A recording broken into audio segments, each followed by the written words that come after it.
Este video contiene material usado de otros videos de YouTube y otras cuentas. Sin embargo, el material está referenciado en el mismo video. Utilizamos este material para referirnos y explicar un poquito el tema del video en cuestión.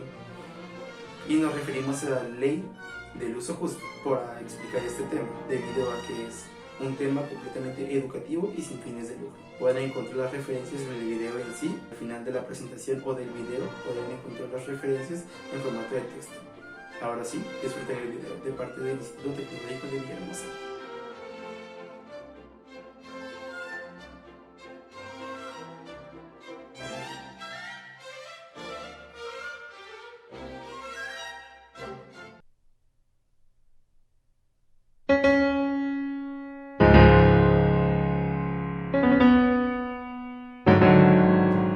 El físico alemán Georg Ohm fue el primero en descubrir la relación que existe entre el voltaje, la corriente y la resistencia de todos los circuitos eléctricos de corriente directa.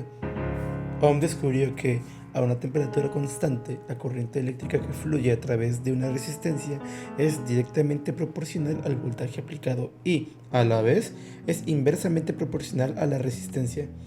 Esta relación es la base de la ley de Ohm y generalmente se usa para describirlo en el siguiente diagrama.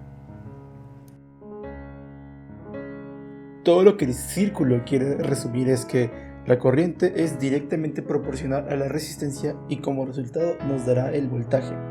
Que el voltaje es inversamente proporcional. Esto significa que a mayor corriente, menor será el voltaje y el resultado es la resistencia.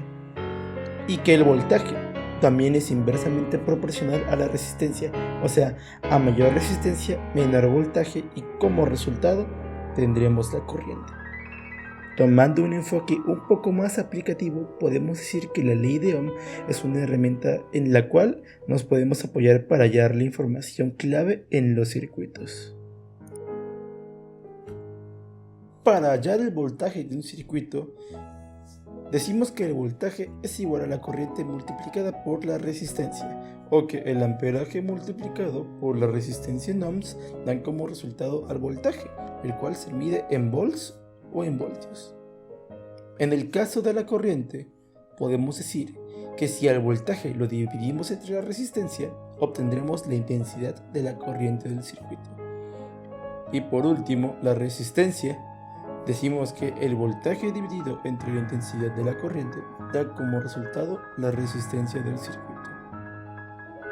Si bien esta es la ley de Ohm generalizada, no quiere decir que no tenga más funcionalidades. Otros datos que podemos conseguir usando la ley de Ohm son, por ejemplo, el poder eléctrico de un circuito, el cual es la frecuencia a la cual la energía es absorbida o producida dentro de un circuito. Por ejemplo, un foco o bombillo absorbe poder eléctrico y lo convierte en energía calorífica, la cual a su vez despide luz.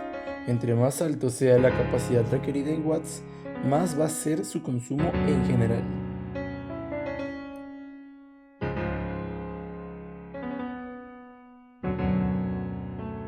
La fórmula para calcular el poder es la siguiente. El poder se mide por watts y este es igual al voltaje por el amperaje. A su vez, el poder juega un rol importante en los circuitos, tanto así que existe un diagrama como el triángulo que vimos anteriormente. Sin embargo, este se le conoce como el triángulo del poder. Y nuevamente, estas son las posibles combinaciones de cálculos que surgen a base del poder eléctrico.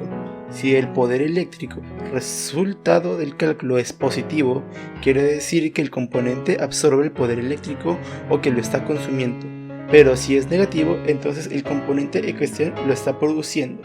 Una batería es un ejemplo claro de esto.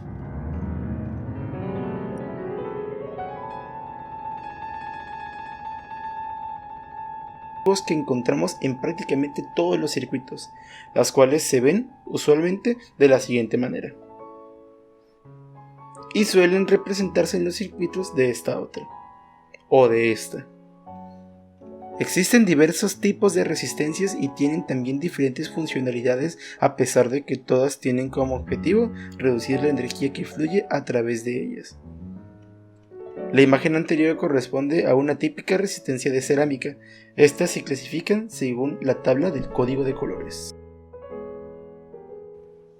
Estas ya tienen un valor fijo y que no cambiará de manera natural. Sin embargo, también existen otras resistencias cuyo valor fluctúa a petición del usuario, como los potenciómetros, que es una forma elegante de decir que son las resistencias que tenemos, por ejemplo, en los estéreos o bocinas, los cuales sirven para subir o bajar el volumen. Lo que pasa aquí es que al girar la rueda del potenciómetro aumentamos o disminuimos la resistencia que fluye hacia la bocina que amplifica el sonido.